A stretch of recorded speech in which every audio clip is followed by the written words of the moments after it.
Kwa hiyo anaweza akaleta shida, anaweza akaleta magonjwa, anaweza akaleta huzuni, anaweza akaleta mateso, mkateswa. Na kuna wengine wanadhani kwamba ukisha mpokea Yesu basi hawezi ukateswa, hawezi ukapatwa na changamoto.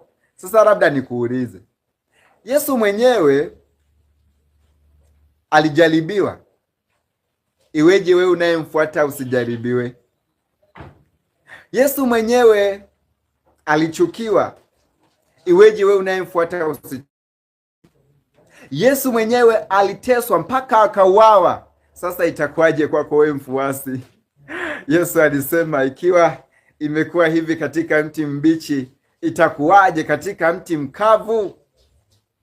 Kwa hiyo tunapokuwa na umoja, shetani anaona ya kwamba tutapata nguvu ya kuweza kumshinda na kuteka mateka aliyowateka na kuwarejesha zizini. Kwa hiyo rafiki zangu, pale ambapo utaona mmekuwa na umoja na mshikamano, lakini shetani akaanza kuleta magonjwa, akaanza kuleta kuchukiwa na watu, kuteswa na kufarakanishwa na ndugu na marafiki, sikiliza kile ambacho Yesu alikisema.